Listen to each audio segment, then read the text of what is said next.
하나님 말씀을 통해서 교회에 대해서 같이 나누고 있습니다. 특별히 우리 예수님께서 교회를 어떻게 다스리시는지에 대해서 나누고 있는데요.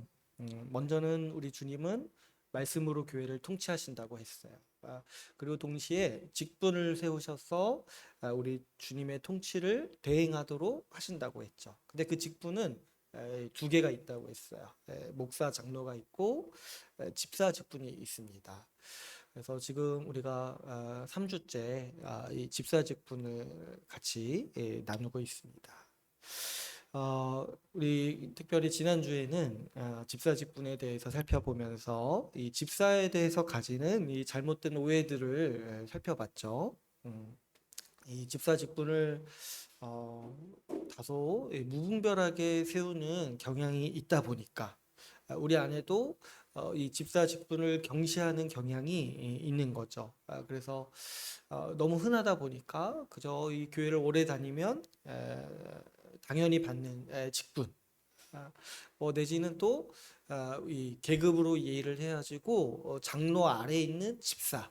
그래가지고 그 아래 이제 또 평신도 이런 정도로 생각을 해서 이렇게 승진 개념으로 이해하는 경우도 있다고 했어요. 그런데 또 승진 개념으로 이해할 때 집사가 이 가장 아래에 있으니까 집사 직분을 아무것도 아닌 것처럼 여기는 풍토가 우리 가운데 있는 거죠. 그래가지고 이 집사 직분을 정말 이 집사님, 교회 지도자, 교회 리더십이라고 여기지 않고 그냥 이렇게 그 사람을 부르기 위해 그냥 호칭을 다는 그런 호칭 정도로만 여기는 그런 잘못된 문화가 우리 가운데 있다고 했죠. 그런데 우리가 지난주 이 말씀을 통해서 살펴본 집사의 역할과 그런 권위는 우리의 현실과 많이 다르다는 것을 발견할 수 있습니다. 아, 이 지난주 살펴본 사도행전 말씀을 볼 때 어떤 사람을 집사로 뽑자 이렇게 이 사도들이 권면했냐면 성령과 지혜가 충만하여 칭찬받는 사람 일곱을 뽑자고 했어요. 아, 그 당시 우리가 이제 초대교회가 어떻게 살았는지 잘 알잖아요. 정말 열심히 살았고, 지금 우리가 봐도 그 교회를 정말 존경하고 본받아야겠다 생각이 들 정도로 아무도 자기의 것을 자기 것이라고 여기지 않고 또 어떻습니까? 그 핍박이 있었음에도 불구하고 자기 신앙을 자기 생명과 바꿀 정도로 그 핍박에 굴하지 않을 정도로 열심히 살았던 신자들이었어요. 그런 교회였어요. 그런데 그런 사람들이 칭찬하는 사람들이었다는 거예요. 자신들도 열심히 살고 신자답게 사는데 저 사람은 진짜 신자로서 본받을 만한 사람이다라고 여겼던 사람 7명을 뽑았다는 거죠. 그리고 이 성도들이 선출을 했어요. 그 당시 이제 우리가 대충 추측하기로는 5천 명 넘는 규모의 이 성도들이 있었는데 초대교회에 예루살렘 교회에 있었는데 그 5천 명이 넘는 규모에서 7명을 뽑은 거예요. 그러니까 얼마나 그 믿음의 본이 되고 얼마나 참 존경할 만한 신자인지를 우리가 분명히 알 수 있죠. 그리고 그 집사의 역할만 봐도 집사가 이 굉장히 권위 있는 직분이라는 것을 우리가 알 수 있다고 했어요. 집사는 구제하는 역할을 한다고 했죠. 물론 집사는 섬기는 직분이기 때문에 그 자신이 먼저 앞서서 섬기기도 하고 교회 일을 도맡아서 섬기기도 하는 거예요. 그런데 그것만 하는 것이 아니라 이 구제에 있어서 교회의 지도력을 발휘하는 역할이라고 했죠. 그래서 이 교회의 재산과 재정을 관리하면서 교회가 조직적으로 또 지속적으로 구제를 잘 할 수 있도록 다른 사람에게 권하고 또 때로는 명령하고 때로는 좋게 권면하기도 하지만 또 책망하기도 하여서 이 모두가 이 구제에서 빠지지 않도록 이 지도 교회를 지도하는 역할을 갖는다고 했어요. 특별히 교회의 재정과 재산을 관리한다고 생각해 볼 때 이 집사님의 권한은 굉장히 큰 거죠. 교회 모든 사역이 사실 이 재정과 관련이 있는데 그거를 관리하는 직분이 이 집사라는 걸 생각해 볼 때 우리가 이제 그저 그렇게 흔한 집사 이렇게 생각하면 안 되고 진짜 집사님이시고 이 직분자로서 교회를 지도하는 역할이라는 것을 우리는 분명히 알 수가 있습니다. 이 집사 직분을 생각해 볼 때, 이 목사 직분을 교회에 주신 것도 하나님의 은혜지만 또 특별히 이 집사라는 직분을 교회에 주신 것도 하나님의 은혜요 선물이라는 사실을 알 수 있죠. 그래서 여러분 우리는 이런 걸 빨리 버려야 돼요. 집사 직분을 경시하고 아무것도 아닌 것처럼 여기는 그런 태도를 빨리 버려야 돼요. 그건 정말 교회가 뭔지를 아직도 모르는 거예요. 하나님이 집사 직분을 세우셨다라는 게 우리에게 얼마나 큰 복인지 모르죠. 주님은 집사 직분을 통해 교회가 어떤 곳인지 보이셨습니다.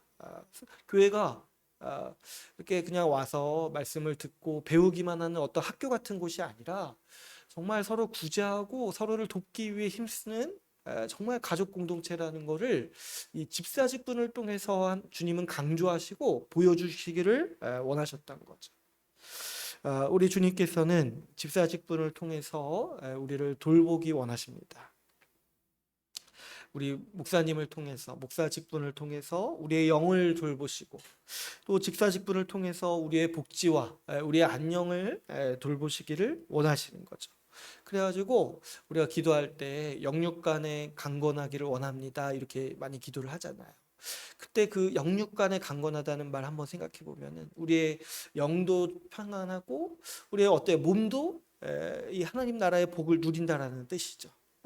근데 주님께서 우리에게 주시고자 하는 그 하나님 나라의 복이 이런 거라는 거예요. 우리가 주님의 말씀을 들으면서 우리가 영으로 기뻐하고 또 어떻습니까? 우리 주님의 도움을 교회를 통해 받으면서 우리가 우리의 몸도 편안하고 우리에게 또 이 즐거움을 누리는 이런 복을 주님은 우리에게 주시고자 하시는 것이죠. 그러므로 여러분 우리가 이 집사 직분을 소중히 여겨야 돼요. 하나님께서 이 집사를 교회에 세우신 뜻을 알아서 우리가 서로 구제하기에 힘써야 하는 것이고 또 집사 직분을 사모하고 집사 직분의 이 권위를 인정하면서 우리 주님이 세우신 이 교회의 질서를 우리가 기뻐하면서 또 존중하면서 살아야 하는 것이 마땅한 거죠. 오늘은 특별히 우리가 이 지난주까지 해서 이 집사의 역할과 또 그 권위에 대해서 같이 나눴다라면 오늘 우리 말씀을 통해서 이 집사 어떤 사람을 집사로 세워야 하는가, 이 집사의 자질을 한번 이렇게 나눠보고자 합니다. 하나님은 집사가 어떤 사람이어야 하는지에 대해서 그 분명한 기준을 말씀을 통해서 우리에게 가르치셨습니다. 특별히 우리 교회는 지금 이제 집사 직분이 필요한 상황 가운데 있어요. 지금 이제 목사 장로는 있지만은 아직 이제 집사 직분이 없잖아요. 그래서 제가 생각하기로는 올해는 조금 힘들 수도 있을 것 같고 코로나 때문에 내년 정도에는 좀 집사 직분을 세우면 어떨까 제가 이제 고민을 하고 있는데 우리가 근시일 안에 또 집사를 세우는 또 기쁨을 누렸으면 하는 소망이 있어요. 그래서 오늘 말씀을 통해서 집사의 자질이 무엇인지를 좀 우리가 잘 배우고 우리가 지금부터 좀 한번 집사 되기 위해서 힘쓰고 또 어떤 사람이 집사가 되어야 하는지 유심히 우리가 좀 살펴보면 좋겠습니다. 오늘 우리가 읽은 말씀의 8절을 보시면은 집사의 자질에 대해서 몇 가지를 얘기를 하고 있습니다. 이 8절에 보시면 이와 같이 집사들도 정중해야 된다고 하고 있어요. 정중하다. 근데 여기서 이제 정중하다는 거는 이 고귀하다, 이 품격을 갖추는 사람이라는 거예요. 그러니까 우리가 신자로서 품위가 있고 신자로서 품격이 있잖아요. 그런데 그 집사는 어때요? 그 정말 존경할 만한, 신자가 존경할 만한 품위를 가지고 있는 사람, 그 품격을 가지고 있는 사람이라는 거죠. 그래서 내가 존경할 만한 사람, 내가 신자로서 살아가는데 내가 저 사람의 신앙을 정말 본받고 싶다, 내가 정말 저 사람의 신앙을 보면서 믿음을 보면서 내가 도전이 된다, 이런 사람을 집사로 뽑아야 된다는 거야. 그래서 이 집사의 특징을 우리가 이제 오늘 자세히 살펴볼 텐데 집사의 자질을 살펴보면 살펴볼수록 집사는 신자 중에 신자인 거예요. 같은 신자임에도 정말 저 사람의 믿음의 삶을 볼 때 정말 존경할 만한 사람이 집사가 되어야 한다는 것이죠. 그래서 이 참된 신자, 그러니까 진짜 신자인 거에는 말할 필요도 없고, 그런데 같은 신자가 봐도 같은 성도가 봐도 저 사람을 내가 본받아야겠다 생각이 들 정도로 그런 품격을 갖춘 사람이 집사가 되어야 한다는 것이죠. 그런데 그 품격을 갖추는 데 있어서 중요한 하나의 그 자질이 하나가 있습니다. 그것이 뭐냐면은 바로 말이라는 거예요. 말. 그래서 그 8절 말씀을 보면은 정중하고 일구이연, 바로 곧바로 이어서 일구이연하지 말아야 된다, 이렇게 얘기를 하고 있죠. 뭐 일구이연, 이거는 뭐 사자성어인가요? 예. 한문인데 우리 한글 성경에 있어가지고 참 제가 색다르게 봤는데 우리 이제 쉽게 우리 알 수 있죠? 좀 한문으로 쓸 수도 있을 것 같아요. 쉬운 한자라서, 그죠? 그러니까 한 입으로 두말하지 않는 사람이어야 된다는 거죠. 참 이 우리나라 말이 참 이렇게 줄여서 이렇게 쓸 수도 있어가지고, 그러니까 한 입으로 두말하지 않는 사람이어야 된다. 일구이연 하지 않는 사람이어야 된다. 근데 이 말을 바꿔서 얘기하면 어떤 말입니까? 그 말을 진실되게 하는 사람이어야 된다는 거예요. 그래서 그 사람이 말하면 그 사람의 말을 내가 신뢰할 수 있는 사람, 그 사람의 말을 내가 믿을 수 있는 사람이어야 한다는 거죠. 그래서 제가 이제 자주 말씀을 드리지만 그 성경에서 신자의 품격, 이런 신자의 어떤 자질, 이런 거 얘기할 때 가장 첫 번째를 뭘로 얘기할 때가 많으냐면 이 언어 생활을 얘기할 때가 많다고 했어요. 그래서 우리 교회 한 몸으로 살아가는 데 있어서도 말을 어떻게 해야 되는지 성경이 많이 얘기한다고 했죠. 근데 이제 그 집사는 어때요? 지금 신자 중에 신자, 참된 신자 중에 신자잖아요. 그러니까 또 특별히 또 뭘 살펴야 된다는 거예요. 말을 신뢰할 수 있는 사람이어야 한다는 거죠. 여러분, 어떤 사람의 말을 신뢰할 수 있습니까? 그 사람의 말을 신뢰할 수 있다는 건 정말 그 사람의 굉장한 인격이죠. 근데 어떤 사람의 말을 신뢰할 수 있냐면은 그 말한 바를 지키는 사람을 신뢰할 수 있죠. 그 사람이 말을 하면은 반드시 지키는 사람. 또 어떻습니까? 그 앞에서 하는 말과 뒤에서 하는 말이 다르지 않을 거라고 내가 믿는 사람. 그래서 진실되게 말하는 사람. 그리고 또 어때요? 그 말을 함부로 하지 않는 사람을 내가 신뢰할 수 있죠. 그 거친 말을 안 하고 또 그 말을 할 때 온유하게 말하는 사람의 그 말을 내가 신뢰할 수 있는 거죠. 이 말을 진실되게 하는 것이 신자의 가장 중요한 특징이에요. 제가 이제 많이 말씀을 드렸지만 그 사탄의 별명이 뭐라고 했죠? 이 사탄이 거짓의 아비라고 했어요. 왜 그러냐니까 이 세상에 거짓말을 처음 들여온 존재가 사탄이에요. 그 창세기 말씀에서 보면은 아담과 하와를 유혹하기 위해서 자기가 먼저 거짓말을 하죠. 그러니까 우리가 말을 거짓되게 하고 말을 함부로 하고 이 말을 악하게 하는 것이 다 뭐냐니까 그 사탄의 속성인 거예요. 사탄의 속성. 그래서 우리는 좀 이렇게 그 언어에 대해서 굉장히 중요하게 생각을 해야 되는 사람들이에요. 왜냐하면 우리 하나님은 말씀의 하나님이시거든요. 말로 자신을 드러내시는 분이세요. 근데 이 언어 자체가 오염되면은 하나님의 영광을 가리게 되는 거예요. 그래서 신자는 특별히 언어 생활 가운데서 이 말을 굉장히 순결해야 돼요. 말에서 언어 생활에서 순결해야 돼요. 요즘에 보면은 이렇게 또 뭐 이렇게 정치판 이렇게 대선 국면이어가지고 말을 이렇게 함부로 하는 사람들이 굉장히 많아요. 제가 요즘 이번 주에도 뉴스 보면서 정치인들이 말을 진짜 너무 함부로 해가지고 너무 마음이 아프더라고요. 그러니까 말에 대한 권위가 떨어지면은 이게 우리가 저같이 이제 말로 일하는 사람들은 사실 굉장히 힘든 거죠. 그리고 또 뿐만 아니라 신자의 양심상 이 언어 생활 자체가 굉장히 중요한 거예요. 그래서 우리 아이들도 좀 이렇게 나쁜 언어에 오염되지 않기를 소망하면서 살아가는데 어때요? 이 사회 지도자격인 사람들, 이 정치인들이 말을 이렇게 함부로 하고 일구이연하는 사람들의 대표자들이 정치인들이에요. 제가 보니까 그런 것들을 본받지 말아야 하는 거죠. 그런데 어떻습니까? 신자는 하나님 아버지를 닮았어요. 근데 우리 아버지께서 말을 어떻게 하십니까? 우리 아버지의 말씀이 어떠합니까? 우리 하나님 아버지는 거짓말을 하지 않으세요. 진실되게 말하세요. 앞에서 하는 말과 뒤에서 하는 말이 다르지 않으세요. 그 마음에 갖고 계신 생각과 우리에게 하시는 그 말씀이 다르지 않으신 거예요. 진실되게 우리를 향해서 말씀하시죠. 여러분, 우리는 그런 하나님 아버지의 말씀을 믿는 사람들이에요. 그리고 그런 하나님의 아버지의 말씀을 날마다 듣는 사람들이죠.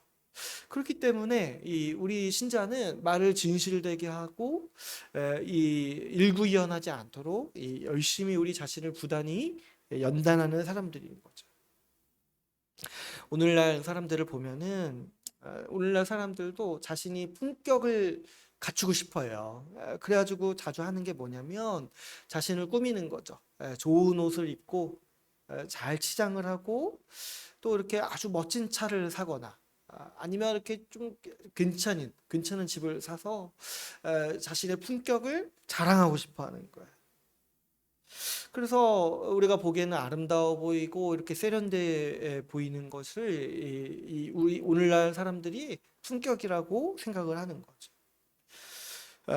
그런데 정작 그 사람이 말하는 걸 보면은 참 진짜 참 뭐가 없다 생각이 들 때가 많아요. 겉으로는 좋은 옷을 입고 좋은 차를 타고 이렇게 행색을 하지만은 그 막 이렇게 식당이나 어디에요 이렇게 막 뭐 카페나 가서 사람들 대하고 말하는 모습을 보면은 우리가 이렇게 깬다고 하죠. 뭐예요? 그 말의 그 천박함, 그 말에 나타나는 그 교만함, 그 허영과 그 거짓의 그 태도를 볼 때 굉장히 참 우리가 딱 느끼기에 또 어떻습니까? 참 사람이 교양이 없구나 이런 생각을 하게 되죠. 여러분, 우리 신자에게 품격은 다른 무엇보다도 이 말에 있습니다. 말에. 이 선하고 덕을 세우는 말을 하면서 또 어떻습니까? 그 사람의 말을 신뢰할 수 있는 말을 하는 거예요. 진실된 말을 하고 이 악한 말을 하지 않는 것이 이 신자의 품격이죠. 또 우리가 이제 신자의 언어에 있어서 빼놓을 수 없는 주제가 뭐냐면은 비방하지 않는 거예요. 신자의 말이 왜 품격이 있다라고 얘기할 수 있냐면은 비방하는 말을 하지 않기 때문인 거죠. 오늘 말씀의 11절을 보면은 이제 특별히 이제 이 여자들도 이렇게 하면서 이 집사를 세울 때 또 기준을 한번 얘기를 하는데 11절을 한번 볼까요? 11절을 보면 이렇게 말하고 있습니다. 여자들도 이와 같이 정숙하고 모함하지 아니하며 절제하며 모든 일에 충성된 자라야 할지니라. 그러니까 이제 여자들도 이와 같이라고 했으니까 이 기준이 같다는 얘기죠. 근데 이제 보면은 말씀이 거의 비슷하죠. 이 정숙하고 같은 말이죠. 품격이 있고 모함하지 말아야 된다. 그러니까 말을 진실되게 해야 된다. 말에 있어서 정말 그 신자의 품격이 나타나는 사람이어야 된다라고 얘기를 하고 있는 거죠. 그러니까 일구이연하지 않고 모함도 하지 말아야 돼요. 이 모함한다는 건 뭐예요? 비방한다는 말이죠. 남 얘기를 어디 가서 이렇게 퍼뜨리고 그리고 또 이제 뭐 좋은 얘기만 퍼뜨리는 게 아니라 나쁜 얘기도 막 흉보면서 퍼뜨리고 이런 걸 하지 말아야 된다는 거예요. 모든 신자가 남을 비방하지 말아야 돼요. 남에 대해서 그 남의 사생활이나 또 그 사람의 약점이나 그 허물에 대해서 다른 사람에게 가서 함부로 얘기하는 거는 신자의 자세가 아니에요. 그게 이제 사탄이 자주 하는 일인 거죠. 비방하는 거. 사탄이 맨날 하는 일이 그거예요. 하나님 앞에 가가지고 제 뭐 했습니다. 제 뭐 했습니다. 이렇게 고자질하고 퍼뜨리는 게 이 사탄의 일인 거예요.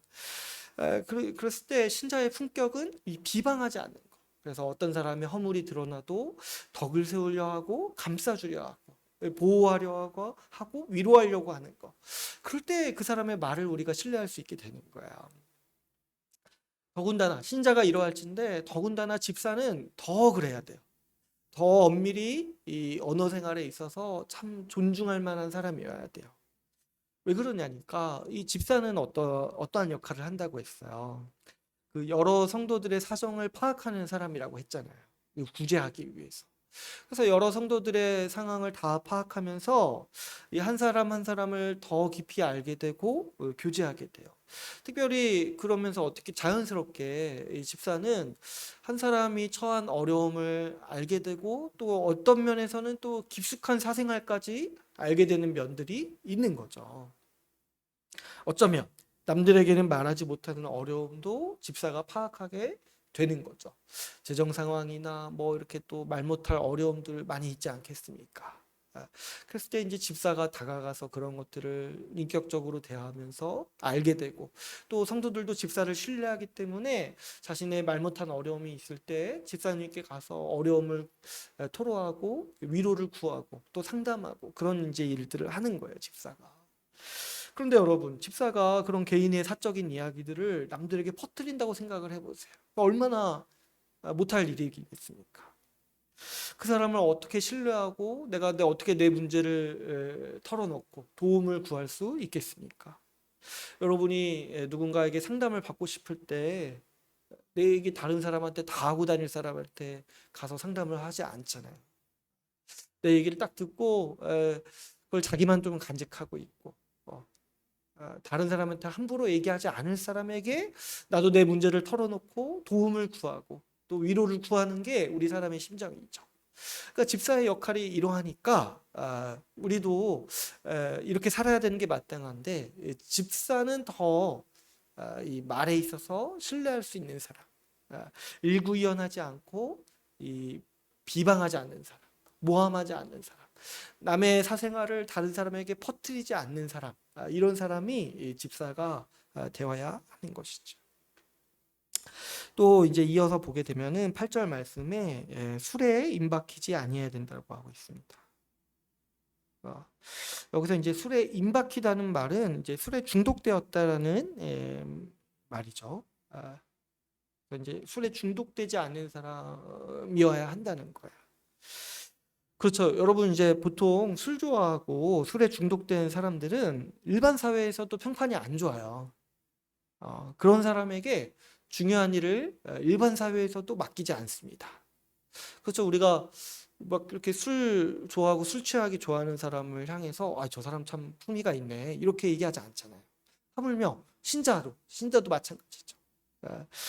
신자는 더더욱 술 취하는 일을 즐겨하지 않습니다. 왜 그러냐니까 술에 취했을 때 그 이성이 마비되는 거잖아요.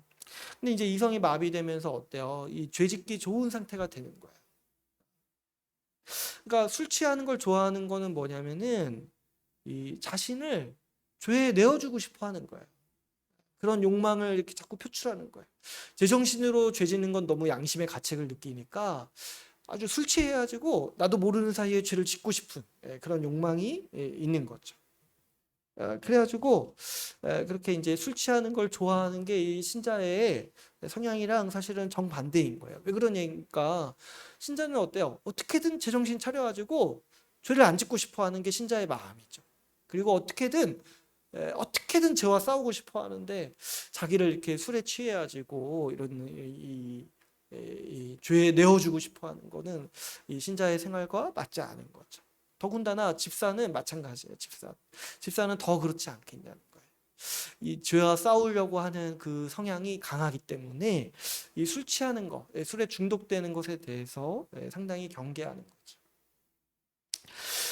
말씀에서는 이제 술에 중독되는 것에 대해서 이렇게 경고하고 있지만은 사실은 모든 중독이 마찬가지입니다.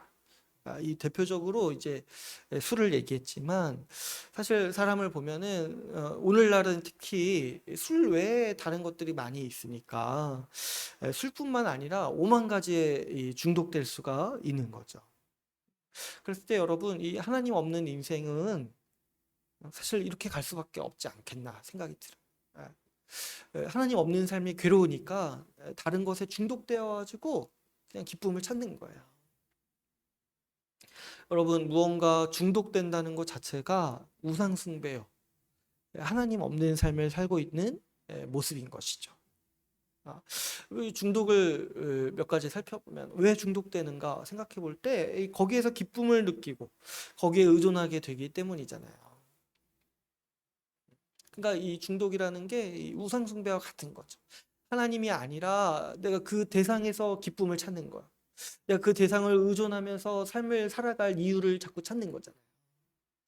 현대인에게는 여러 가지 중독이 있습니다. 뭐 일 중독도 있고, 뭐 이렇게 도박 중독도 있고, 술 중독도 있고, 또 뭐 여러 가지 취미 생활에 중독되는 것들도 있어요. 취미 생활이라고 하면서 과도하게 중독되는 경우도 우리 가운데 많이 있죠. 근데 이제 경계가 좀 모호할 수 있죠.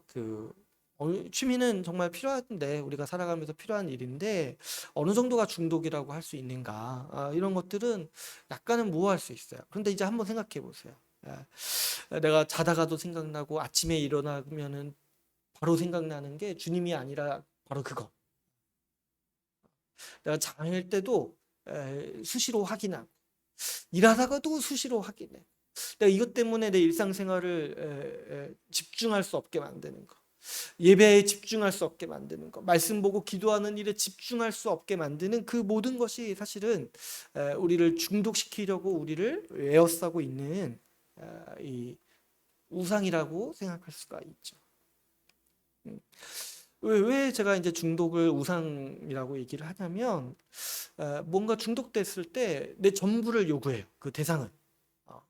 제가 이제 뭐 많은 취미 생활을 알지는 못하는데, 제가 한 번은 차에 중독된 사람 이렇게 들은 적이 있어요. 차. 근데 이제 저는 차를 꾸미는 취미 생활이 있다라는 거를 잘 몰랐는데, 차에 중독된 사람이요, 차를 자꾸 사는 게 아니라 이 차를 꾸미는 거에 중독이 된다고 해요. 그래가지고 어떤 사람은 차를 꾸미는데 자기가 한 달에 200을 벌면은 220만 원을 쓴다는 거야. 한 달에. 차를 꾸밀 만한 요소가 굉장히 많나 봐요. 전 잘 모르겠어요. 전 청소도 잘 안 해가지고. 그러니까 어때요? 자기 전부를 한 달 벌면은 그 돈을 다 차 꾸미는 데 쓰는 거예요. 매달. 자기의 전부를 요구하죠. 돈을 어디다 쓰는가? 자기의 전부를 거기에 바치는 거예요. 그리고 뭔가에 중독되면 반드시 일어나는 증상이 뭐냐면, 정신이 피폐해지고 일상생활에 집중할 수 없고, 그래서 어떤 현상이 반드시 따라오냐면 관계가 파괴돼요. 인간관계가 소홀해지잖아요. 뭔가에 중독돼서, 관계라는 게 매일 내가 힘써야 되는 일이고, 매일같이 우리가 같이 가꾸어 나가야 될 일인데, 뭔가 하나에 중독되면 어떻습니까? 거기에 집중하느라 내 주변 사람을 돌보지 못하고 이 관계가 깨지고, 내가 자꾸 화를 내게 되고, 이런 일들이 일어나게 되는 거죠. 그래서 중독은 내가 거기서 기쁨을 찾고 내가 거기서 삶의 위안을 찾는 하나의 우상이라고 할 수 있어요. 또 중독은 어떤 면에서 생깁니까? 중독은, 사람들이 중독되는 이유는 뭐냐면 괴로움을 잊기 위해서 중독돼요. 음, 어떤 중독은 이 괴로움과 스트레스로부터 벗어나기 위해서 시작됩니다. 그 알코올 중독을 보면은 대부분 술이 좋아서라기보다는 그 현실의 괴로움을 잊기 위해서 시작해요. 뭐 술이 그렇게 좋겠습니까? 그 속도 버리고 쓰라린데. 근데 이제 왜 자꾸 알코올에 중독이 되냐면, 술 취하지 않은 그 제정신의 상태가 너무 괴로운 거예요. 그래서 그 괴로움과 스트레스를 잊고 싶은 거예요. 좀 자기를 잊고 싶은 거예요. 그래가지고 이 알코올에 중독이 되는 건데, 사실 모든 중독이 이런 성향이 또 있어요. 마찬가지로 여러 가지의 중독이 그 현실의 괴로움을 잊고 싶을 때, 나 자신을 좀 잊어버리고 싶을 때 우리가 이제 중독이 되는 거죠.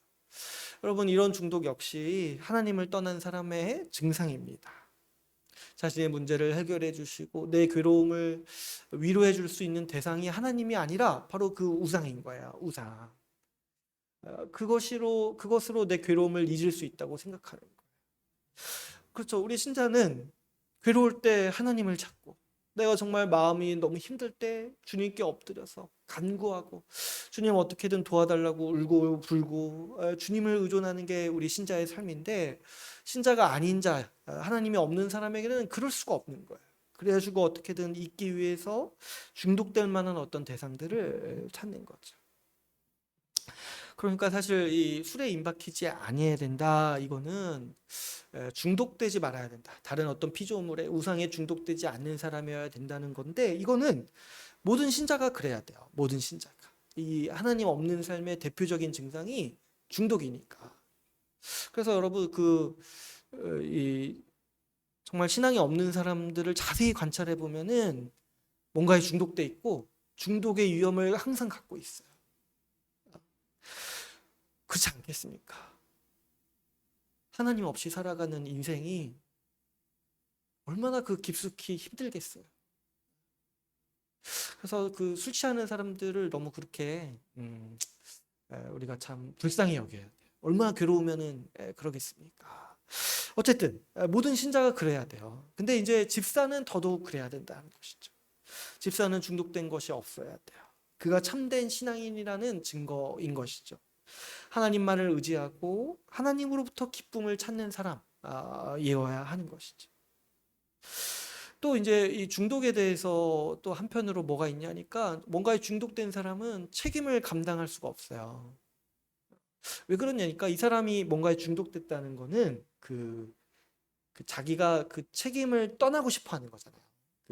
괴로움을 잊고 싶어 하면서 책임을 회피하고 싶어 하는 거죠. 그러니까 이 뭔가에 중독된 사람은 뭔가 일이나 책임으로부터 오는 압박감을 피하고 싶어 하는 사람일 거예요. 그러니까 이 중독됐다는 것 자체가 뭐예요? 이 책임감이 없다. 이 일상의 어떤 책임감을 감당하지 않으려고 하는 거예요. 뭐 이렇게 부모면은 부모로서의 책임, 이 가장이면 가장으로서의 책임, 이런 걸 감당하고 싶지 않을 때 자꾸 다른 것에 이제 중독되는 거예요. 그랬을 때 이제 집사는 더더욱 이런 중독 증세가 없어야 하는 사람인 거죠. 그가 맡은 일을 성실하게 잘 감당할 수 있는 사람이어야 된다는 것을 잘 드러내야 하는 것이죠. 또 그 다음으로 8절 말씀을 보면은 이 술에 임박히지 아니해야 된다고 그 다음에 어떤 말씀을 합니까? 더러운 음, 일을 탐하지 아니하고. 그러니까 이 3장 8절 말씀이 특이하게 한문이 많은 말씀이에요. 그죠? 이상하게 8절 말씀이 한문이 굉장히 많더라고요. 아무튼 이 더러운 이득을 탐하지 않는 사람이어야 된다. 여러분 이거는 집사의 이 역할을 생각해 보면은 마땅한 자질이죠. 집사는 교회의 재산과 재정을 관리하는 역할을 한다고 했어요. 그렇기 때문에 특별히 그 사람이 돈 관계에 있어서 깨끗한 사람이어야 돼요.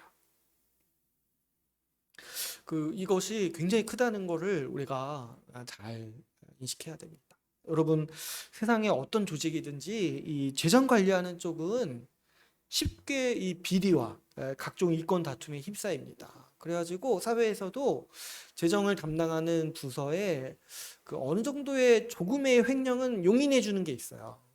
왜 그러냐니까 안 그런 사람이 없다는 거야. 담당하면서 자기 이익을 적당히 추구하지 않는 사람이 사실 사회에서 찾아보기가 드물다는 거죠. 그래서 사회에 이런 이제 지도자 격에 있는 사람들도 그냥 이렇게 돈 담당하는 사람이 약간의 돈을 좀 이렇게 자기를 위해서 쓰는 것 정도는 용인한다고 해요.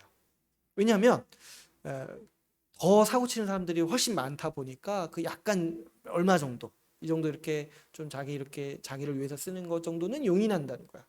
왜냐면 그 정도가 우리 일반 사회의 이 모습인 거죠. 근데 이제 왜 그러냐니까 그 정도로 돈 관리하는 사람이 깨끗하기가 쉽지 않다는 거예요. 그 정도로. 성경에서도 어때요? 이 죄인의 대표적인 직업을 가진 직업이 뭐냐니까 이 세리예요, 세리. 돈 걷는 사람, 돈 걷고 관리하는 사람. 그러니까 세리가 이 성경에서는 죄인의 대표적인 대명사. 세리하면 그냥 딱 죄인. 이렇게 얘기하는 거죠. 우리 예수님의 제자들도 보면은 유다가 있잖아요. 유다가 제자들 가운데서 돈을 관리하는 사람이었어요. 그런데 이 사도들이 유다를 평가하는 걸 보면은 그자가 도둑이었다고 얘기해요. 그러니까 그자가 자기 돈을 관리하면서 자기 마음대로 돈을 썼다는 것을 사도들도 알았다는 거예요. 그리고 이 유다가 예수님을 배신하고 배신할 때 어떻게 표현합니까? 예수님을 판자라고 표현해요.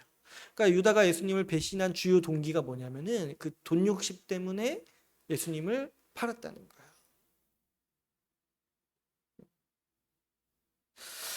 그러니까 여러분, 이 돈 관리하면서 자기 자신을 지키는 것은 굉장히 힘든 일이에요. 그래서 이제 교회에서도 종종 재정 관리하는 부서나 사람이 횡령하는 그런 일들이 일어나는 거예요. 이게 생각보다 많다고 해요. 그래서 이제 우리가 이런 것들을 볼 때, 이게 진짜 힘든 일이라는 거를 인식해야 돼요. 돈 관리하면서 정말 깨끗하고 원망과 시비 없이 자기 이득을 탐하지 않고 돈 관리하려는 일들이 굉장히 어려운 일이라는 거죠. 아, 그만큼 돈 관리는 이 유혹이 많은 자리입니다. 원래는 안 그런 사람이라 할지라도 이 돈 관리하는 직책에 있을 때 극심한 유혹에 시달릴 수 있습니다.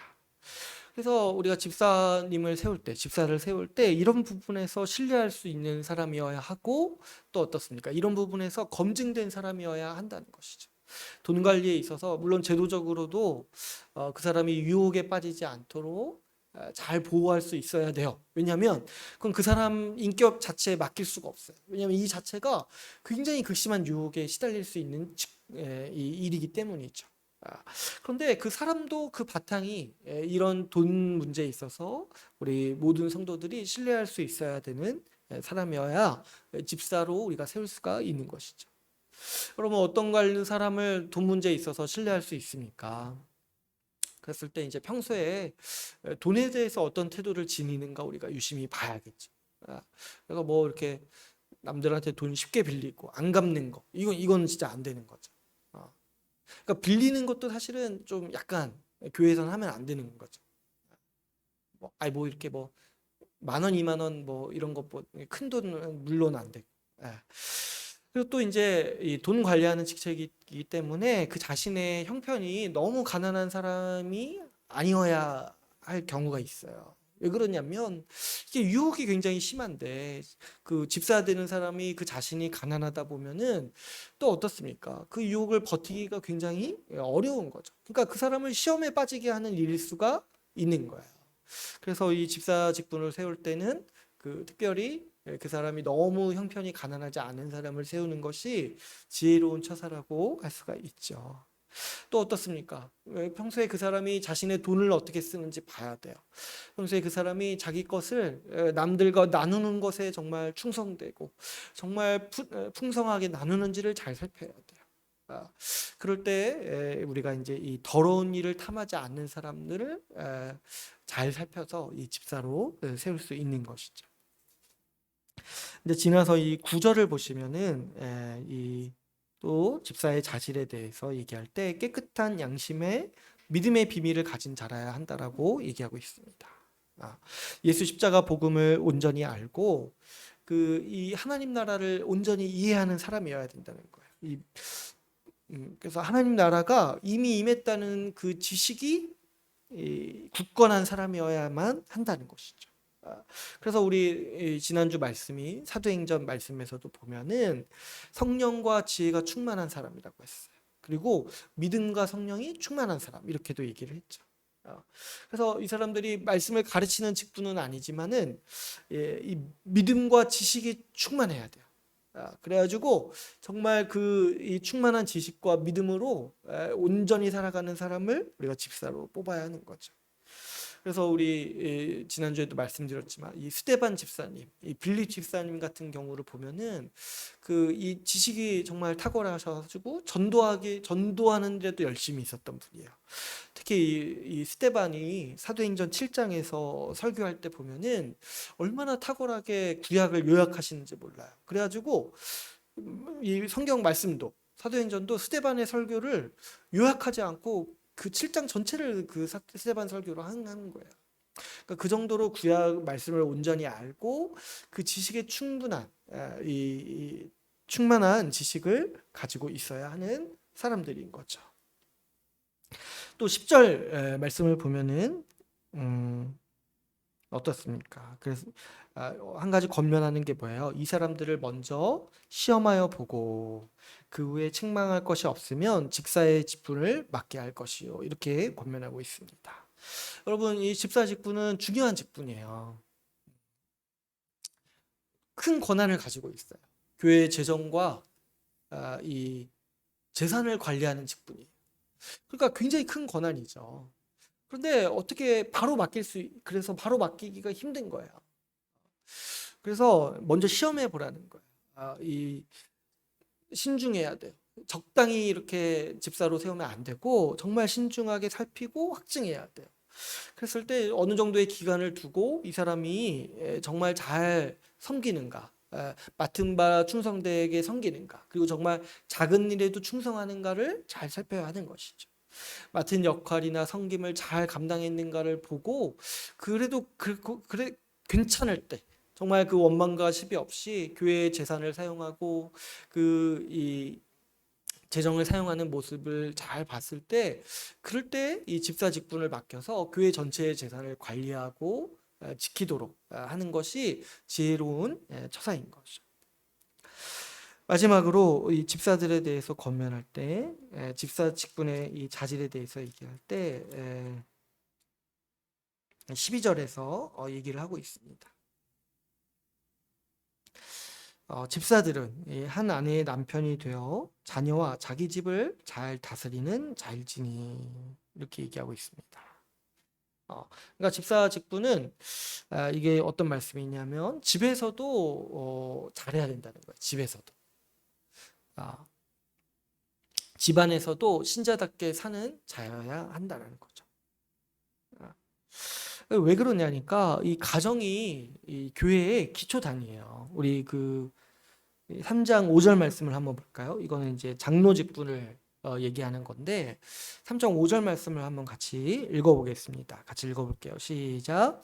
사람이 자기 집을 다스릴 줄 알지 못하면 어찌 하나님의 교회를 돌보리요. 그래서 이제 장로 직분 얘기할 때도 얘기를 하고 집사 직분 얘기할 때도 얘기를 하는 거예요. 그러니까 교회 직분자를 세울 때 공통적으로 중요한 기준이 뭐냐면 집안을 잘 다스리냐는 거예요. 집안을 잘 다스리냐.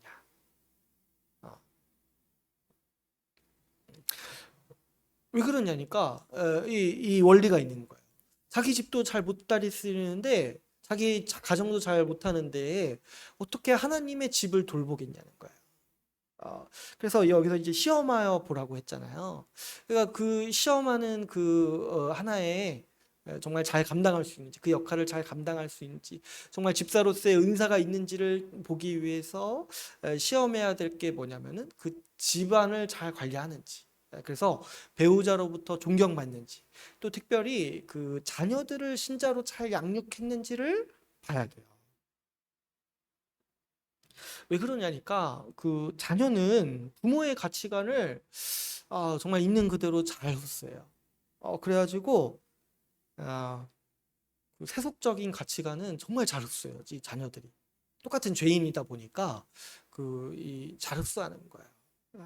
그리고 또 이제 부모도 어떻게 하기가 쉽냐면은 자기가 볼 때 가장 자녀를 잘 되게 하고 싶잖아요. 그러니까 이제 부모 입장에서는 항상 하는 자녀들한테 자기가 생각할 때 가장 지혜로운 삶의 방향, 가장 잘 사는 삶의 방향을 계속해서 알려주고 싶어 하는 게 부모의 마음이죠. 그래가지고 부모님들이 자꾸 이렇게 애들한테 하는 말이 뭐겠습니까? 공부 잘해야 돼. 왜 공부 잘해야 돼? 나중에 공부 잘해야지 돈을 잘 벌 수 있어. 이게 이제 함축되어 있는 거죠. 공부 잘해서 좋은 직장 가져서 안정되게 살아야 돼. 이게 이제 부모 입장에서, 이 세속적인 부모 입장에서는 가장 지혜로운 거예요. 자기가 살아보니까. 그게 이제 제일인 거예요. 그래가지고 그렇게 이제 자녀들에게 암시하고 강조하는 거죠. 그래서 이제 자녀들도 그걸 계속 흡수하는 거예요. 내가 지금 노는 게 중요한 게 아니구나. 먹고 사는 문제가 중요하구나. 그래서 지금 나 학원 다니고 열심히 공부해야 되는 게 내가 먹고 살아야 되기 때문이구나. 이렇게 이제 계속 배우고 나중에 이제 그런 가치관들을 이제 자기들도 표현하는 거죠. 그러니까 그 자녀들의 가치관. 근데 이제 이게 사실 어려운 게 뜻대로 안 되는 경우가 많아요. 부모가 아무리 세속적인 가치관을 이렇게 해도 자녀가 신실한 경우도 있고 반대인 경우가 많아서 좀 부모가 신실하게 이렇게 했음에도 참 이게 자녀 양육이 어려운 것 같아요. 자녀가 엇나가는 경우도 종종 있기 때문에 이게 참 어렵습니다. 그런데 우리가 이제 일반적인 경우를 생각을 해야 돼요. 일반적인 경우. 일반적으로 우상숭배, 부모가 우상숭배하면요, 자녀에게도 대물림돼요. 그러니까 참 신자의 집안이 복된 게 뭐냐니까 자녀가 하나님을 믿는 신앙을 받을 수 있다는 게 참 복된 거예요. 그렇지 않은 집에서는 우상 숭배가 계속 대물림되는 거예요. 음. 이거 이제 제가 나중에 자녀 양육에 대해서 얘기하면서 좀 얘기할 부분인데, 어쨌든 부모의 가치관을 자녀가 계속 흡수하고 그 부모도 자기의 가치관을 은연중에 본능적으로 그 부모 자녀에게 말하기 때문에 아, 그 자녀가 어떻게 행동하는지, 자녀의 가치관이 뭔지를 보면은 이 사람이 그 부모가 진짜 믿는지 안 믿는지를 분별할 수 있다는 거죠. 그렇죠. 여러분, 집사나 직분자가 교회에서 사람들을 신앙으로 지도해야 되는데 지금 자기 자녀도 신앙으로 안 살고 있어요. 그렇다면은 사실 좀 어려울 수 있는 것이죠. 그래서 이 부모의 신앙이 진실한지 아닌지 이 자녀의 가치관을 보고 판단하도록 이 말씀에서 권면하고 있는 거죠.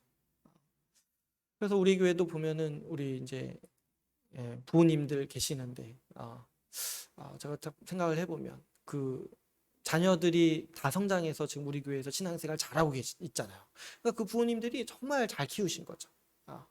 아, 그래서 참 존경할 만하고 참 우리가 본받아야 되는 모습인 거죠. 신앙으로 잘 양육했기 때문에 지금 이 성인 부모가 되어서 지금 있잖아요. 우리 교회에서 잘 생활하고 있잖아요. 그러니까 얼마나 그게 큰 일이고 그게 얼마나 참 우리 인생의 보람이고 정말 큰 과제인지 모르겠어요. 근데 특별히 지금 이제 어린 아이를 키우고 있는 저도 마찬가지고 이 부모님들 지금 어떤 기간이냐니까 내 신앙이 정말 진실한지 아닌지를 시험받고 있는 기간일 수도 있는 거예요. 내가 정말 부모 아이를 양육할 때 말씀에 따라서 정말 신앙으로 양육하는가 아니면 정말 내가 진짜 그 세속적인 가치관을 여전히 붙들고 살아왔는가 이것이 자녀 양육할 때 잘 드러나게 됩니다. 그래서 지금 이제 어린 아이를 양육하는 부모들은 근데 이제 지금은 아직 그 결과를 보기에는 아직 멀었어요. 지금 막 애들 막 3, 4살인데 애들 막 고집 부린다고 부모가 제대로 안 가르쳤다 그렇게 하는 게 아니에요.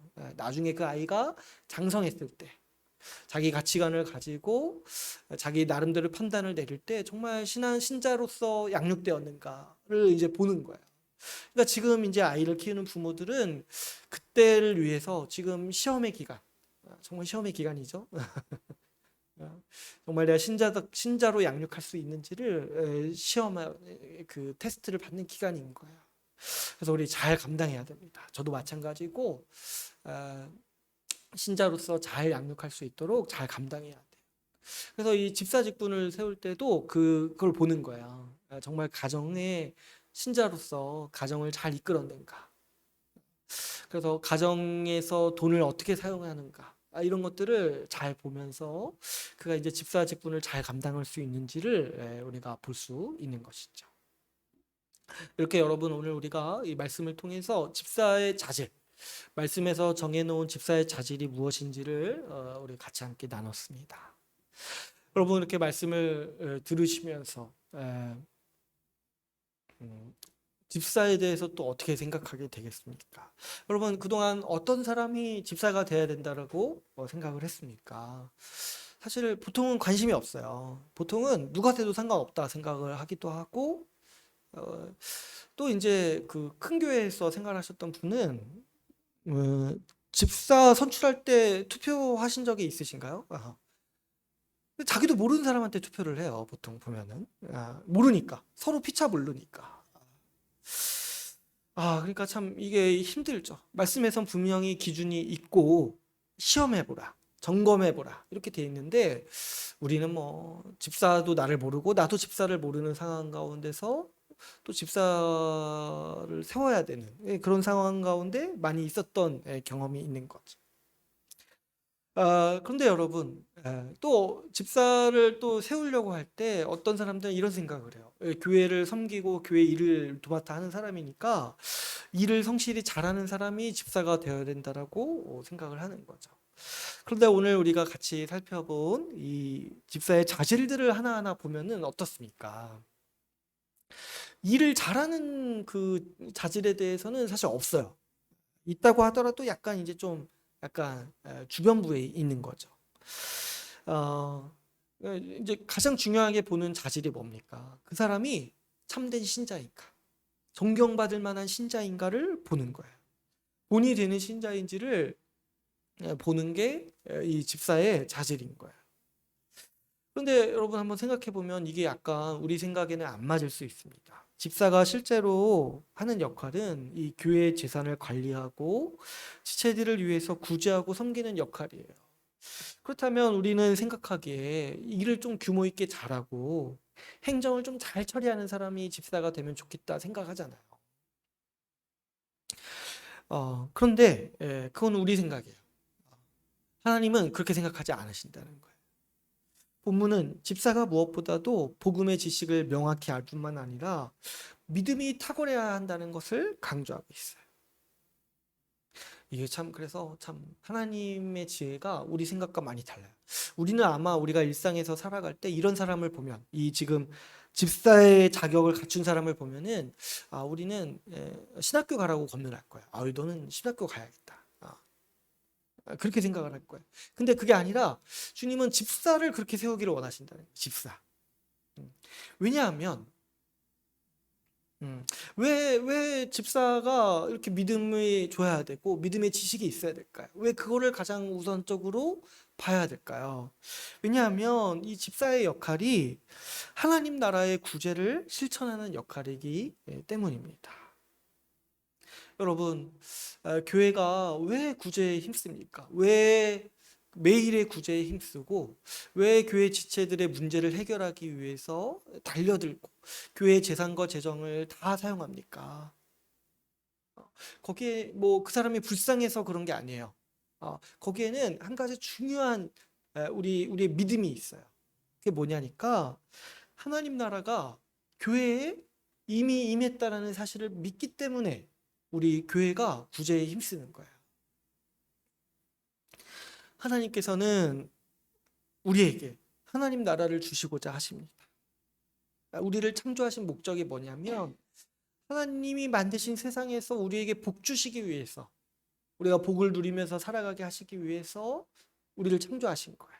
그래서 우리 창세기 1장, 2장 이제 요즘에 DBS도 하시는데 보면은 하나님이 우리에게 복 주시고자 우리에게 그 피조 세계의 좋은 것들을 다 주시고 우리를 영광스럽게 만드셔서 우리와 교제하시고 우리에게 복을 나누시기 위해서 우리를 창조하셨다는 거죠.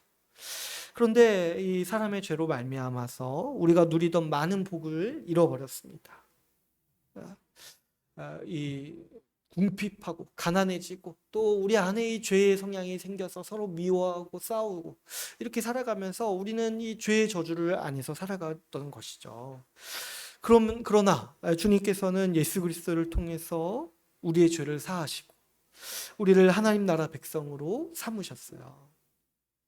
예수님은 이 땅에 오셨을 때 하나님 나라가 이 땅에서 완성되면 어떤 일이 일어나는지를 우리에게 보여주셨어요. 주님이 하셨던 일을 크게 세 가지로 이렇게 보면은 이렇게 얘기를 해요. 귀신을 쫓아내시고 병든 자들을 고치셨어요. 그리고 가르치셨어요. 이게 뭐냐니까 하나님 나라에서 우리가 누리는 복이에요. 이제 또 몇 가지를 더 제가 얘기를 하자면 귀신을 쫓아내시고 병든 자들을 고쳐주셨을 뿐만 아니라 또 어때요? 말씀을 가르치시고 그 법을 주셨어요. 그리고 또 여기에 이제 우리 복음서를 잘 살펴보면은 예수님은요 잔치에 그렇게 많이 가셨어요. 잔치. 그래가지고 예수님을 비판하는 사람들이 포도주를 탐하는 사람이라고 이렇게 비판했어요. 왜냐면 맨날 가서 뭐 하냐 보니까 잔치를 벌이고 잔치를 참여하고 계시는 거예요. 그리고 어떻습니까? 예수님은 우리를 먹이셨어요. 그 오병이어 기적을 보면은 예수님이 이제 항상 걱정하시는 게 뭐냐면 배고플까 봐 걱정하세요. 그래가지고 풍성하게 먹이시는 거예요. 그 유월절 만찬도 보면은 그 만찬이에요, 만찬. 그 예수님이 제자들에게 마지막으로 대접해 주신 그 상, 이 유월절 만찬인데 아주 이 좋은 음식들을 예수님이 직접 제자들한테 베푸신 거예요. 그러니까 예수님이 제가 한 5번째라고 생각을 하면은 예수님은 먹이셨어요. 먹이셨어요. 그러니까 하나님 나라가 완성됐을 때 우리 인간이 어떤 복을 누리는가를 예수님은 그분이 직접 오셔서 이렇게 보여주시는 거예요. 병이 다 나아요. 또 어떻습니까? 죽은 자도 살아나요. 죽음이 없어져요. 그리고 또 어떻습니까? 하나님의 말씀을 들어요. 그래가지고 우리가 만족함을 얻어요. 그 어떻게 살아가야 될지를 분명히 알고 그 하나님과 교제하게 되는 거죠. 그뿐만이 아니죠. 잔치를 벌이시는 거예요. 그러면서 잔치에 참석해서 웃고 즐기고 춤추고 맛있는 음식을 먹으면서 정말 그 즐거워하는 거예요. 풍성하게 먹으면서 그 하나님이 주시는 모든 복을 다 누리기를 원하시는 거예요. 그래서 주님이 자기와 같이 있을 때 금식하지 말라 하셨어요. 이 바리새인들이 왜 당신은 금식을 안 합니까? 이렇게 하니까 왜 금식하냐는 거예요. 하나님 나라가 이미 임했는데 굶으면 안 돼요. 그래서 신자는 굶으면 안 돼. 아니 아무튼 하나님 나라가 임했는데 그러니까 예수님이 얘기하죠. 신랑이 같이 있는데 왜 금식하냐. 그러니까 예수님은 딱 오셔서 하나님 나라에서 인간이 어떤 복을 누리는지를 다 보여주시는 거예요. 그래서 병든 자를 고치실 때도 아주 그냥 동네방네 다 다니시면서 그 동네의 병든 자들을 다 고쳐주시는 거예요. 왜냐?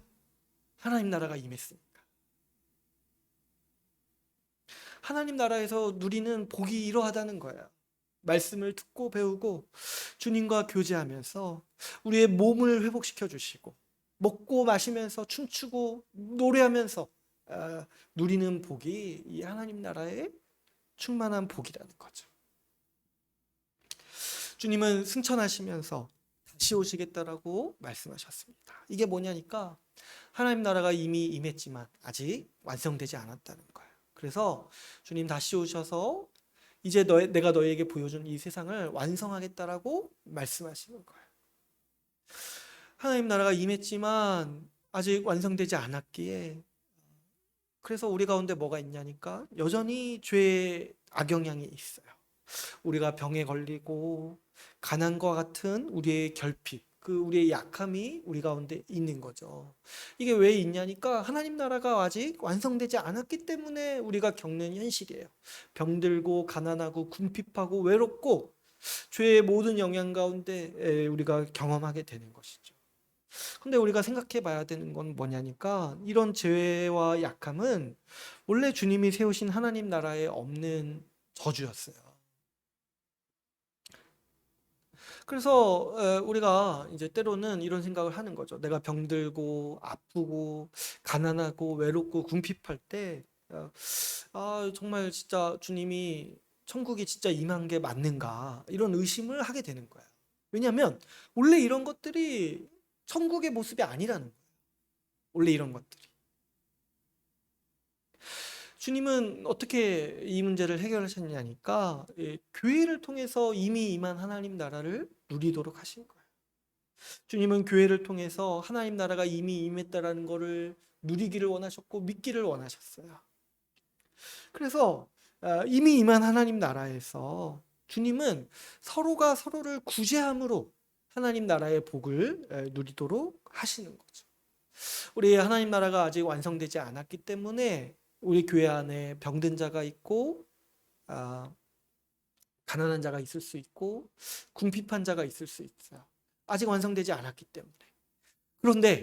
그런데 하나님 나라가 교회를 통해서 이미 임했기 때문에 뭐가 있냐니까 구제가 있는 거예요. 가난한 자, 병든 자, 약한 자가 있지만은 교회 안에 주님은 하나님 나라가 이미 임했기 때문에 서로를 구제하도록 하셔서 이 문제를 서로 돌보고 서로 아끼고 서로의 문제를 해결하고 돌보면서 살아가도록 하신 것이 우리 하나님의 뜻이고 하나님 나라가 완성되기 전까지는 이런 방식으로 이미 임한 하나님 나라를 누리도록 하신 것이 바로 우리 주님께서 우리에게 주시고자 하는 복인 거예요. 그래서 말씀에 교회를 가리켜서 가난한 자가 없도록 하셨다라는 그 말씀이 굉장히 중요한 말씀인 거죠. 가난한 자가 없다. 이건 반대로 말하면은 가난한 사람이 있다는 얘기잖아요. 가난한 사람이 교회 안에 있다는 얘기잖아요. 근데 어떻게 없애셨어요? 서로를 구제함으로써 없애셨어요. 그래서 하나님 나라, 천국의 삶을 누리도록 하신 거예요. 가난이 없는 그 천국의 삶을 누리도록 하신 거예요. 마찬가지로 병든 자가 있죠. 그러나 하나님은 서로 돌보게 하셨어요. 서로 돌보게 하셔서 가난한 병든 자가 있지만은 그 위로받도록 하시고 그 천국에서의 누릴 복락을 미리 그 누리도록 하신 것이 바로 이 교회의 삶인 것이죠. 모든 어려움과 약함에서 서로 돕고 살도록 하신 것이 교회에 주신 삶이요, 하나님께서 우리에게 복 주시고자 하시는 그 천국의 삶이라는 거죠. 그래서 이 교회에 두 가지가 있는 거예요. 말씀을 듣고 영으로 만족하는 것이 있고, 서로의 구제를 통해서 우리 삶의 복지를 누리고 안녕을 누리는 삶이 있는 것이죠. 그래서 영육 간에 강건하게 하신 것이 우리 주님께서 교회에 주시는 하나님 나라의 복락인 거예요. 여러분, 제가 이 얘기를 왜 하냐니까, 집사는 이 지식이 강하게 있어야 돼요. 우리 모든 지금 교회 구성원이 이걸 강력히 믿을 때 구제할 수 있어요. 하나님 나라가 이미 임했다라는 걸 믿을 때 좀 구제할 수 있는 거예요. 여러분, 구제는 지금 어떤 동정심으로 하는 게 아니에요. 저 사람 불쌍하니까. 물론 그것도 있죠. 근데 그게 전부가 아니에요. 뭐에 대한 믿음이 더 강하냐니까, 우리 가운데 하나님 나라가 임했다. 저 사람 지금 괴롭고 어렵고 그 힘든 거 그대로 두면 안 된다는 거예요. 왜냐하면 그 사람이 지금 교회에 나오면 천국에 나오는 거잖아요. 하나님 나라에 나오는 거잖아요. 하나님 나라에 내가 들어왔는데 내가 좀 가난하다고요? 하나님 나라에 들어왔는데 내가 지금 불편하다고요? 그런 일이 없도록 하는 것이 우리의 믿음인 거예요. 하나님 나라가 우리 가운데 임했다. 그리고 그 삶을 우리에게 살도록 주님이 명하셨다라는 것을 우리가 믿기 때문에 교회는 구제하는 거예요. 모든 신자가 이 믿음이 있어야 돼요. 특별히 집사는 이 믿음이 강해야 돼요. 그래서 아까 그 믿음의 비밀을 간직한 자라야 되라는 자질이 있는 거예요. 하나님 나라가 이미 교회 가운데 임했다라는 믿음과 확실히 강해야지고 교회 안에 절대로 가난한 자 없도록 만들겠다. 이 충성된 믿음이 있어야 돼요. 교회 안에 절대로 병들어서 어려움을 겪고 정말 그 인생이 나락으로 떨어지는 일이 없도록 만들겠다라는 강력한 확신이 있어야 돼요. 왜냐? 하나님 나라가 이미 교회 가운데 임했고 주님이 우리에게 천국을 주셨다라는 믿음이 강하게 있기 때문이죠. 집사는 이 믿음과 확신이 누구보다도 강해야 됩니다. 그래가지고 우리 가운데 누가 좀 헷갈리고 좀 그런 유혹이 있을 수 있어요. 그냥 좀 대충대충 평범하게 살아가면 안 되냐. 그랬을 때 이제 집사가 일깨우는 거야. 어떻게 그런 생각을 하냐는 거야. 지금 하나님 나라가 우리 이 가운데 임했는데 이 정도 지금 우리가 서로를 돌보는 거 가지고 천국이라고 말할 수 있겠냐. 이 사실을 계속해서 일깨워주고, 그래서 사람들로 하여금 계속해서 구제에 힘쓰도록 권면하고 격려하고 또 책망하고 일깨우는 역할을 이 집사가 하는 것이죠. 그래서 집사의 자질을 얘기할 때 일 잘하냐 이런 걸 따지지 않는 거예요. 믿음의 비밀을 간직한 자야 되냐, 참된 신자이냐를 보는 것이죠. 그래서 여러분, 이렇게 우리가 이 집사의 자질, 왜 이런 얘기를 하는지에 대해서 같이 살펴봤습니다. 그랬을 때 여러분, 집사를 잘 선출해야겠어요. 우리가 3주 동안 이렇게 집사의 직분에 대해서 이렇게 살펴봤는데, 집사 직분이 얼마나 귀하고 중요한 직분인지 모르겠습니다. 집사를 잘 선출해야 돼요. 주님께서는 특별히 이 교회 성도들이 집사를 선출하도록 하셨어요. 보면은 투표로 뽑잖아요. 그 시대가 그 사실 민주주의 시대가 아닌데 지금 교회가 이렇게 했다는 게 참 대단하지 않습니까? 직분자를 선출할 때 이 투표로 선출하도록 하는 거예요.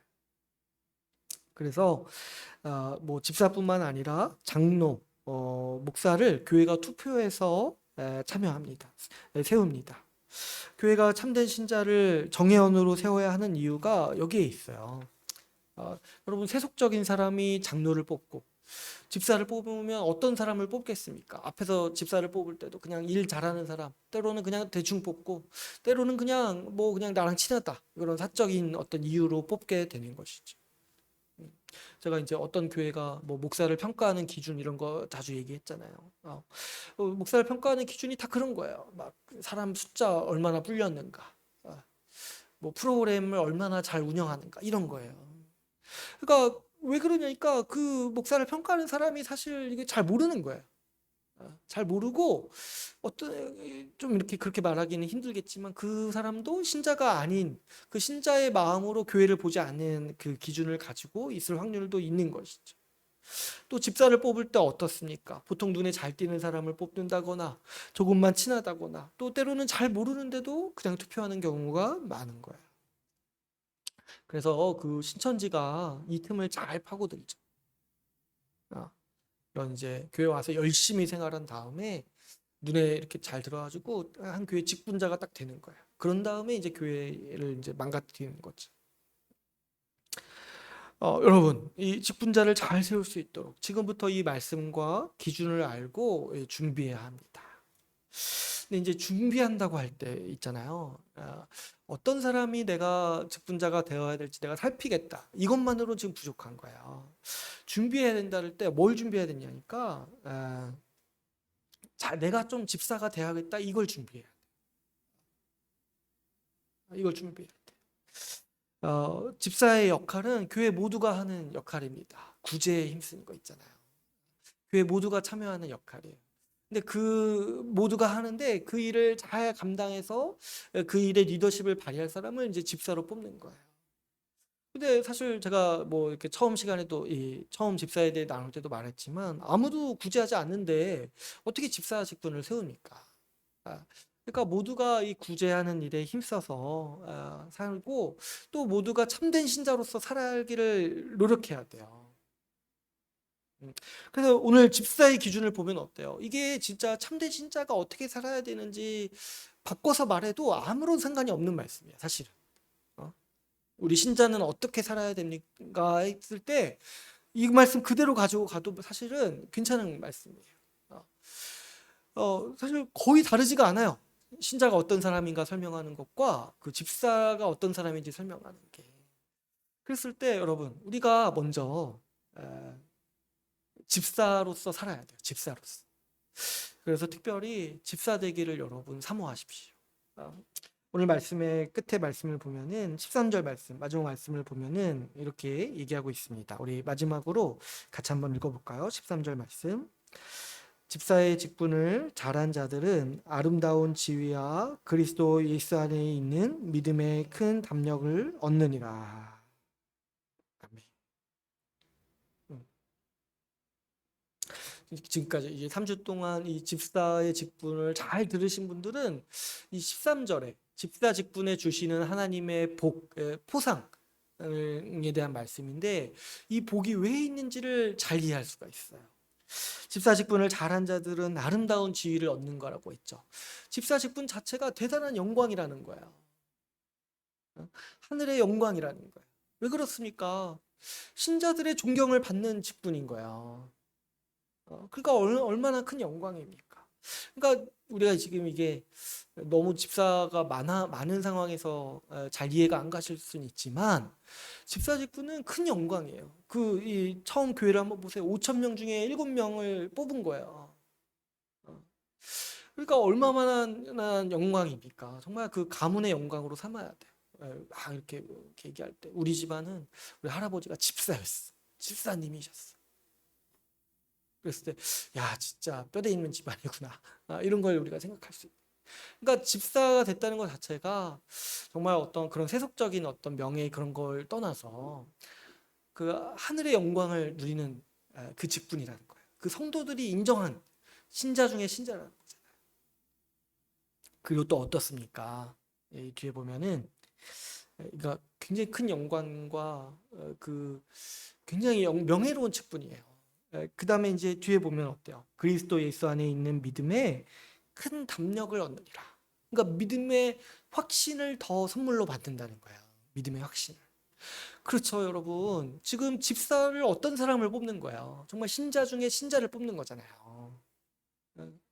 그러니까 신자들이 너는 진짜 본받을 만한 사람이다, 이렇게 뽑는 거니까 그 집사가 된 분은 이런 확신을 갖게 되는 거예요. 내가 정말 믿음으로 잘 살아왔구나. 그런 담력을 얻게 된다는 거예요. 이 확신이 하늘에서 주는 포상이고 상이라는 거죠. 그러니까 이 집사 직분은 사실 모든 신자가 정말 사모해야 되는 직분이고, 이 집사가 됐다라는 것이 정말 그 가문의 영광이라고 할 정도로 우리가 인생을 살면서 누리는 정말 큰 영광이라는 것을 우리가 기억할 필요가 있습니다. 그래서 여러분, 집사 되기를 사모하세요. 내가 집사 됐다는 게 정말 내가 믿음으로 열심히 살아왔다라는 것의 하늘의 확증이고, 정말 하늘의 위로고, 하늘에서 인정해주는 그 큰 복이라는 걸 생각해 볼 때, 그 집사를 사모하고, 또 집사가 또 살면서 되지 못하더라도 내가 정말 집사인 것처럼 사는 것이 우리의 신자의 삶임을 기억해야 마땅합니다. 이제 여기까지 해서 오늘 말씀을 맺겠습니다. 오늘 특별히 우리가 집사의 자질에 대해서 나누었어요. 집사의 자질을 살펴보면 집사는 신자 중에 참된 신자임을 알 수 있습니다. 하나님 나라가 이미 임했다라는 굳건한 믿음의 사람임을 알 수 있습니다. 그뿐만이 아니죠. 이 집사의 자질은 우리가 어떻게 신자로 성장해야 되는지를 잘 보여줍니다. 정중해야 되고 일구이연하지 말아야 되고, 술에 임박히지 아니하고 더러운 이득을 탐하지 않아야 됩니다. 여러분, 우리 모두가 이 집사의 자질을 잘 묵상해서 내가 신자로서 어떻게 성장해야 하는지를 잘 살피고 정말 이 집사와 같은 자질을 갖추도록 힘씁시다.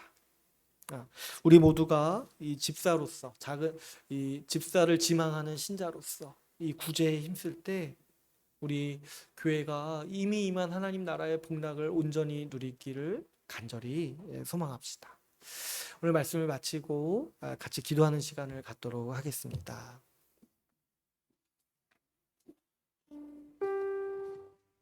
우리 시간 같이 기도할 때 자기 신앙을 위해서 먼저는 같이 기도합시다. 오늘 이 집사의 자질이 신자의 자질과 같다라는 얘기를 같이 나눴는데요. 저도 보면은 참 제가 부족한 모습도 있고 제가 더 힘써야 되는 모습이 있다라는 거를 말씀을 묵상하면서 많이 생각하게 됩니다. 여러분 또 말씀을 들으면서 좀 마음에 감동이 있거나 또 어떤 부분은 좀 찔리거나 또 어떤 부분은 또 도전이 되거나 하는 부분들이 있을 텐데요. 이 말씀을 잘 붙잡고 삶에 좀 기도하면서 주님, 내가 신자로서 더 자라게 해주십시오. 참된 신자로서 성장하게 해주십시오. 이렇게 기도합시다. 또 우리 교회를 위해서 기도할 때 이 모든 성도가 또 집사는 특별히 하나님 나라가 교회에 이미 임했다라는 강력한 믿음, 이 믿음으로 우리가 살아가야 된다라고 같이 나누었습니다. 우리 교회를 위해서 기도할 때 우리 주의 나라 교회 정말 이름도 그렇게 지었는데 주님 나라로서 그 온전한 모습을 갖출 수 있도록, 그래서 우리 모두가 구제에 힘쓰고 구제를 잘하는 교회가 될 수 있도록 해달라고 우리 이 시간 자신과 교회를 위해서 같이 함께 기도하시겠습니다. 하나님 아버지, 감사합니다. 오늘 말씀을 통해서 우리 신자가 어떤 사람인지 또 집사가 어떤 사람인지 알게 하심을 감사합니다.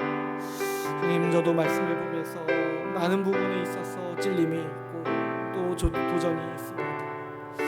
하나님 아버지,